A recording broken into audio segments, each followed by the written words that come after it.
We now have our Mike Cohen on the line, who's at the scene at the Fort Global City, to give us an update on what has transpired in the explosion that rocked a building there at the Fort Global City. Mike?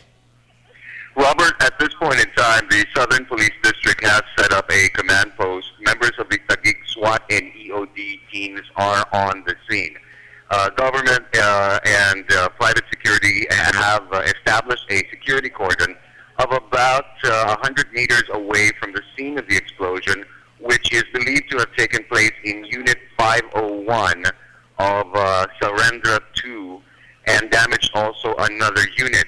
The explosion which took place here on 11th Avenue, where I am standing, is tragic in that while we have no information as to the people or anyone injured inside the unit itself, the passing vehicle, a delivery van believed to be owned by the Benson's department store, 3 people inside the van are feared dead, according to the SPD investigators on the scene.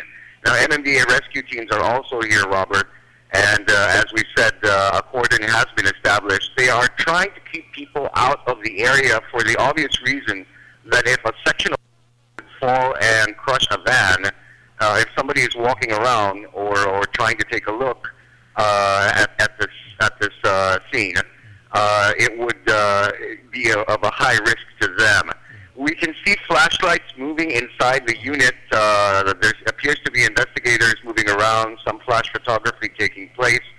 And at this point in time, there does not appear to be any burn marks from what I can see from my location, nor can I see any scalding. So whatever the explosion was must have been of a large force that was able to push the structure onto the road, or at least the units of the structure. The structure seems sound, the building at Surrender 2, and while all the lights are off and we understand the building has been evacuated, there is a general mood of tension still among people who are trying to figure out exactly what happened and what caused this explosion. Mike? Robert? Mike, do we have verification as to how many casualties there are? We have reports that there are 3 dead. Is that verified? And how many others are injured? There are 3 people who are believed trapped inside a van. Robert, you can see their hands from the window and appendages. The MMDA rescue team that is on the scene, as well as the Taguig rescue team and the Bonifacio Land Corporation, have all said that they have seen no signs of life initially. Now, there is an ambulance nearby, so I am assuming with an ambulance at the scene, there may be some hope. They may be, no one wants to give up on if there's anyone still trapped among those inside. But at this point in time, what authorities are saying here inside the global city is that 3 are feared dead because of the state of the van and how badly it is crushed, Robert. Mike, any initial reports on what the cause of the blast was? The authorities in the area, especially from the Southern Police District as well as the Taguig Police Department, are all asking people not to speculate on the cause of the blast. There are some speculations that it could have been a cooking cylinder, an LPG cylinder. There are some speculations it could be something else.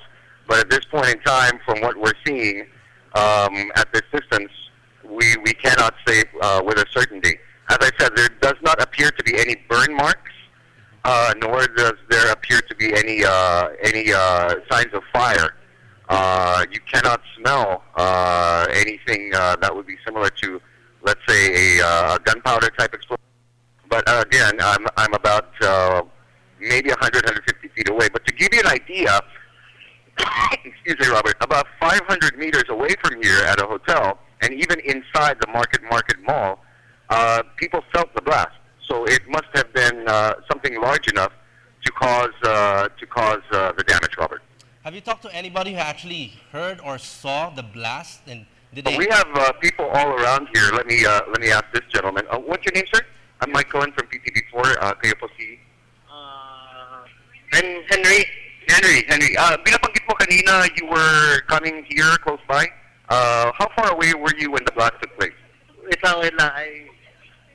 No comment muna kasi we have to wait for the announcement of the investigate No, just first. asking, what did you feel? How far away were you? Actually, I was not here. I'm in another area. Another part of the Yeah, But so few of my friends just called me and okay. told me what happened.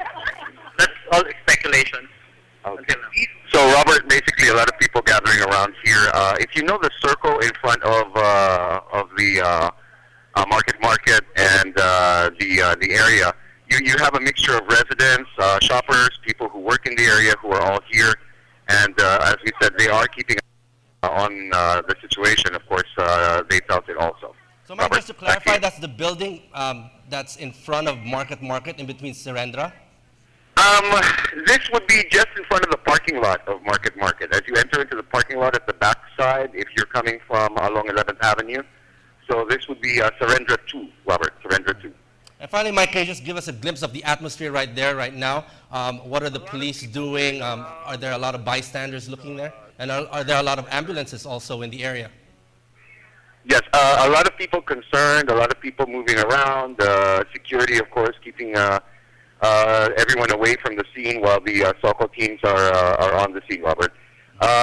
Generally, you know, the events happened a little more than an hour ago, and the investigators have just arrived. So no one yet has given any report as to what exactly is going on at this point in time, other than to say that you know, it is a tense situation. It is isolated to one building and 2 units, so you don't have any widespread devastation. It is a situation wherein you have had a tragic explosion, accident, the possibility of death, but it does not, at least from the looks of it and from covering these types of events for the last more than 10 years, it does not appear to be, at least from the visual, from where I'm sitting, to be something other than an accident at this point in time. But let's wait for the authorities on that, Robert. Okay, thank you, Mike, for the update. That's Mike Cohen, who's on the scene at the Fort Global City with the explosion that rocked one of the buildings there. Meanwhile, Malacanang